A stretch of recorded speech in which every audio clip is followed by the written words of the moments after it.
But okay, actually, I got to turn all the in-game overlay stuff on, so Doom, if you wouldn't mind starting off the introductions real quick. Absolutely. Wouldn't mind at all, Rifkin. Ladies and gentlemen, this is Doom Esports and Rifkin casting on Base Trade TV for the first game in the Acer Team Story Cup.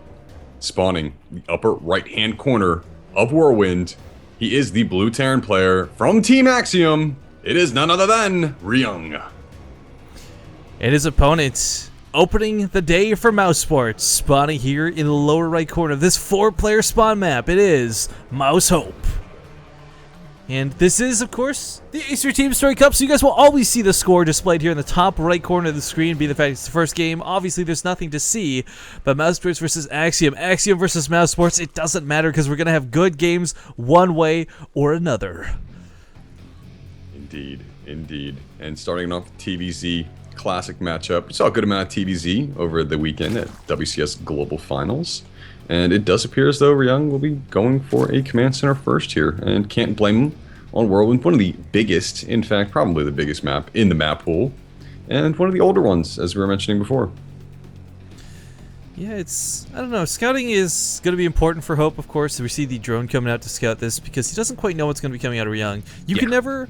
That's the scary thing about this. So for some context, guys, it might be a best of 9 between these two great teams, but it's a best of 1 between these players. And the last thing you want to do is get cheesed out by some sort of weird, like, double Reaper opening because you didn't scout early enough. So the Overlord, of course, is going to find the base here towards the north. Drone's going to confirm there's nothing in the top left, and hOpe's not exactly going for a 6 pool. It's not the most necessary thing in the world that he goes for this scout, but it's really important, again, nonetheless, to scout versus a player like Ryung. Someone smart, someone good, someone you can't underestimate. Yeah, and, you know, Terran players, I love that they make the command center still on the high ground here. Ever since Life was 6 pooling on Whirlwind to go and take games off of Terran players, this has become a more standard adjustment to dealing with any type of early aggression that can potentially come out of the Zerg player. And I don't blame Ryung for playing this safe way in the first game, thinking that maybe there could have been some shenanigans with sending out hOpe here. But, you know, hOpe on the other side, if you're playing relatively standard, not going for a triple hatch before spawning pool. In fact, it's just going to be hatch first, followed up by a relatively, you know, quick pool after that. No gas is being taken yet, so... curious to see if that will happen. That'll signal to me that, number 1, he'll be going for some type of tech. Number 2, he'll be going for some type of aggression. But if he goes and just takes his third base after establishing this natural, then we're looking for, you know, relatively smooth start this game in terms of macro and spanning into economics. Well, it's kind of cool with the scouting for Path of Hope. I didn't want to cut you off there, but if you look at his vision, he saw the barracks just starting, and this alone was enough to tell him without seeing the command center first that it was going to be CC first, because who starts a 16 racks, right? So because of this, no necessity for speed, no worry about Reapers, and he could just comfortably play gasless for a little while. But also at the same time, it's kind of like it's almost like a sign of respect from Ryung too, not putting the command center in the low ground, saying like, look, I know you've got the potential to kill me if I do something stupid, so I'm going to play a little bit safer in the early game. And it's something you see reflected in a lot of players through a lot of tournaments, not just here, but like if they're really worried about their opponent, high ground CC every time. If they don't really care, if they think it's some diamond scrub, you'll see low ground CC. It's a small thing, but that subtle nuance really tells you a lot about the mindset of the players early on in StarCraft. I feel like after watching Maru for so long, he's the type of guy who's just gonna throw it on the low ground no matter what. He doesn't care who you are. But oh, big first blood coming out there. Marines shooting down some Zerglings right in the face. You know, not the biggest impact in terms of losing units, but it is going to prevent a little bit of the vision there for hOpe in the early stages. And back here at home, Ryung's playing this completely as we would expect him to. It does appear that he'll be making Hellions behind this, off of this reactor factory, and adding on a very quick starport tech lab going down the barracks. So I'd be curious to see if that's going to be for Stim, or if he may be transitioning that over into some potential Banshee play. It'll probably be that Hellion Banshee opening. This is something that for a while, you know, if phased out, has recently become popular once again, and it's really strong. I mean, the Reaper Hellion opening is cool, but I think a lot of players have realized at this point it's so hard to kill queens. Transfuses are cool, and sometimes there's 3 queens instead of 2, so the Banshee, just a little bit more effective in that regard. But I want to point out, Ryung, I love that he went for this wall off real quick. He doesn't know whether hOpe's coming out with a Road Shallow. Maybe it could be a Bandling less, but either way, if he doesn't have the wall up, he can't hold off either. But hOpe, you know, just taking that third, not going for an early bust, not going for some sort of all-in. But with Oh, He scouted in the main base and he saw that the starport is humming here for Banshee and Cloak production. So he's in the know in regards to what the build is for Ryung. And Ryung is a little bit late with the Marines to deflect against that. Hellions are going to posture up at the front here, but Hope is going to be completely prepared for this attack, Rifkin. I mean, he knows what's going to be coming at him. And this is one of the problems with this build is when the Zerg sees what you're doing, it's very tough to make something work. Well, what I really like too is Hope. He didn't over dedicate to queens. Like sometimes you see players put down like between 3 and 4 queens dedicated to creep, but of course transitioning 1 over, bringing this 1 back. Now he's got 1 queen at each hatchery and still 2 to spread this creep. And this creep spread has already started off quite magnificently. And Ryung's going to want to start shutting this down. You can't let this get out of control. And the best way to squash creep spread, it's not in the late game where you're scanning 20 times with a bunch of Marines, but it's to stop it with these Hellions early on before it spreads out of control. And this push has got some SCVs involved with the Doom, which I don't think is, this isn't like a pull for an all-in, but this is to repair the Hellions, almost acting like a medevac. And yeah, there we go, already healing up one of the Hellions. Ryung with such a heavy hit squad with this Banshee, this third base is probably going to go down. Yeah, if he makes out the target, looks like he's going to push forward here. Could get a big creep scan wave here, but just going to subvert that, going for the natural. The queens and the lings are prepared to attack against this, but he's got to be very careful with the positioning. So many Hellions with this. This isn't your typical 6 Hellion push. This is so many Hellions. SCV's repairing all 10 of these guys, and even the Banshee's going to get heals if it gets under fire. It is under fire. Oh, he loses it. That's actually huge. Banshee's such a big part of this, but with the Spore Crawler finishing up, a little bit useless versus these Hellions. Again, the SCV's scrambling to repair. I can't believe he's keeping the Hellions alive, causing so much damage with this, but the problem is no workers have gone down. The queens are still standing. He's only really killed Zerglings for the time being. He's got to cause some economic damage. Forced 30 lings out of this, so that's some economic damage in and of itself here, but the lings are going to pop at the third base, and they're actually not going to join in with the rest of them, so greatly diminished here. Queen is going to fall, and getting into a nice niche is Ryung. I'm not sure if these lings can actually engage back here. Oh, the SCV's actually blocking some of the surface area as well, continuing to repair. These 3 SCVs have been the unsung hero of this aggression. This Banshee is not going to get that queen through the transfuse, but there's still no... He's actually in range of the detection now. Spore Crawler going to not allow that queen to go down. Another beautiful transfuse, so Ryung loses the Banshee. The Hellions are still being repaired though, and they've killed every single Zergling on the field. They're going to engage against these queens. Probably not the most optimal engagement here, but they've done so much damage to all these units that Hope is trying to produce.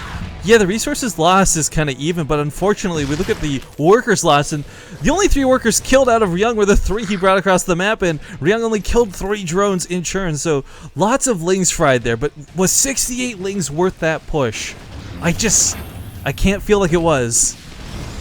Not being able to get anything done here with the lings moving into the natural, but Baneling speed is on the way. Aspire's also on the way here, Rifkin. So, you know, Hope is temporary supply blocked. He's got a couple overlords about to pop right now, but he can't make that many mutas off of this, current situation setting. And he is going for these upgrades on the ground, though. So he's investing a lot in different areas. And I guess for anything with Ryung there, he's forced Hope to invest so much into those units that he can't go for the plan that he actually wants to be at 11 minutes in the game right now. Yeah, and a really scary thing too is Ryung's only just getting his 1-1 up. In fact, I think 2-2 started like long before he started, or he's going to be finished his 1-1. It's going to be a little bit rough to take engagements leading onward, so I think we're going to see Ryung turtle up a little bit more. Although the problem is, as a Terran player, when you turtle up, you allow your Zerg player to get out of control, whether it's with creep spread or taking additional bases. Either way, until Ryung's got those drilling claws, until he's got a lot more Marines available to him, he's not really able to push too far out of his base. He's got the third established, so that's something going for him. The thing is, he doesn't really have that good a vision on what Hope's plan is. Hasn't scanned to the main base. He only saw a little bit popping into that natural there, but there weren't any critical tech structure buildings in that position. So no idea that Spire's coming, no idea that Banelings are a potential here just quite yet, but you know, he's got a pretty good composition to deal with this. Widowmines, Marines, they're pretty good against mutas, Rifkin. Oh, absolutely, but 4 bases for Hope at this point. Not exactly spreading himself too thin, but taking advantage of the fact that Ryung is not pressuring him in the slightest. It's a little sad that these Banshees didn't get more done. I mean, there's a large potential with those fights, but unfortunately, you know, Spore Crawlers, well, they're pretty cool. Got it out. One Marine is going to see the mutas here, so now Ryung's in the know. We'll see missile turrets going up in the natural, going up. None at the third base just quite yet. There simply isn't enough mutas to really make anything happen for Hope. He hasn't joined all 8 of them together. Yeah, not just yet, but... Alright, Marines gonna start cleaning up the creep a little bit in the middle of the map. He's got the Banshee with him still, but of course there's not a lot of ground that's worrying about him. Oh, the take admins. No! Okay, hopefully that's not going to continue to be an issue. But, yeah, cleans up a lot of creep with that 1 scan. burrows the Widow Mines, so he's got someone to retreat onto, and Hope goes for a bit of a counterattack. However, all the reinforcements right outside the base of Ryung catch them immediately. Yeah, Ryung's macro is looking pretty good here. Rifkin, 5 barracks infrastructure. 4 of them have reactors. Going to add on 3 additional barracks at this time. In addition, have this 2 factories. And Drilling Claw is about to finish up, so this is going to get very scary for the Zerg player if he doesn't take the most optimal engagements where there's clumped up Widowmine packs. This is really bold out of Ryung, already going for drops. I mean, typically once you see the Mutalisks, you don't try drops because they get cleaned up so easily, but I wonder if this was a fake as he flew on top of the Overlord and made sure to leave it there for a while to make sure that, you know, maybe Hope was positioning his army to the wrong spot so he could push with the main force. I don't know, but lots of Lings here, not a whole lot of Banelings. And these Widowmines are going to get some... The Widowmines! Oh, beautiful connects there. Oh, it gets the Banelings on the way out! And the drop of the main has taken the ire of the Mutalisk here, so if Ryung continues to push forward, he may be able to do something against these Banelings, so Banelings going to crash into a couple of Widowmines. Not most optimal for them in this situation. No, certainly not. The Marine's still standing. I mean, the goal of the Banelings is to take out a large part of that bio. I mean, if they could have killed those Widowmines, that'd be great, but these guys still standing with 4 health, 13 kills on one, 8, 9 on another. I mean, those have been some great connects. Meanwhile, the Mutalisks are going to swerve around here to the natural. There's a single turret, but it's not going to be enough. You can try to repair it, but not repairing it in time, so yeah, it goes down immediately.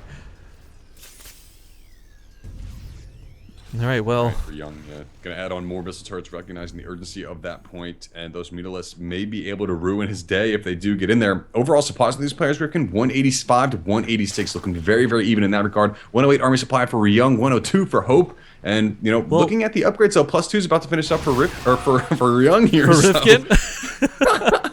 No, that's actually a big point. That's what I wanted to say. Like, he was fighting a lot of that with the Widow Mines. So, like, the Marines were cool, but they had 1-1. They didn't have those 2-2 upgrades. They weren't on even footing, but now they are. We got Thors coming out next too, which will be great at dealing with the clumped up Mutalisks, but they will also soak so many Baneling hits. The one thing out of Ryung, though, he's clumping up his Widow Mines a lot, and this could hurt him, but big connections on these Banelings as they roll into the bio. Oh, no, why were the SCVs pulled? What? Alright, well, let's go back home immediately, and Hope is actually pressing with a smothering force. Even more Banelings rolling in, 23 still available, 20 Mutalisks. Where are the units? Ryung has lost everything. The drop on the south part of the map is his only hope to cause damage while this is going on. The Banelings roll right into the mineral lines.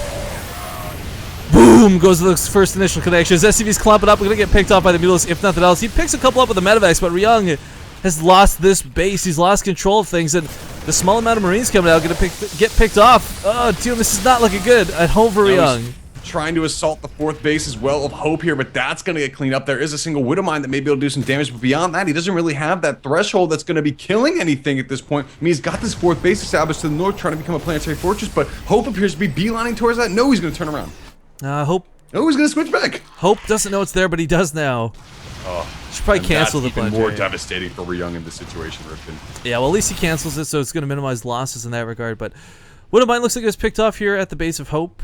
Sadly, that Medivac coming back home with one very injured Marine. Can't do too much, but alright, Ryung stabilized off this a little bit. That was really rough for him for a moment, but he's got his army value back up. The problem is, took a lot of economic losses. In fact, how many workers were killed? 33 in total, so a total of 30 extra workers killed through that assault. And coming back in with round 2, Hope's got a lot of Banelings morphing on top of the large amount he already has on the field. 22 plus another 18, or 16, sorry.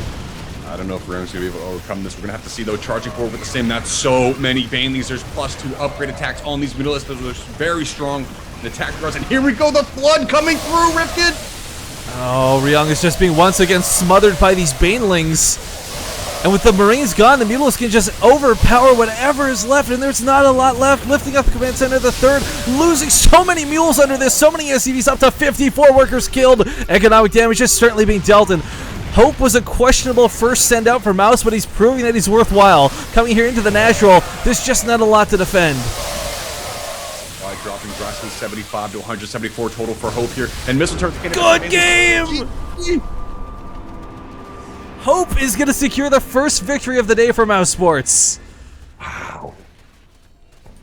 That was some strong play there from Hope. Just very, very well done with his macro. He didn't really get attacked by Ryung in any of his minerons early in the game, and as a result, he was able to play what he wanted to. I mean, Ryung did go for that early push. I'm not sure if Ryung's killed people in the past with that push or not, but it certainly didn't seem to put him in as good a position as it did put Hope moving into those early or mid stages of the game there. No, that was really cool for sure.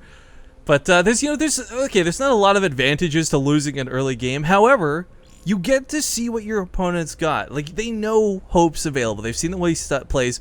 Who does Axiom send out to crush that, right? I don't know. I don't know.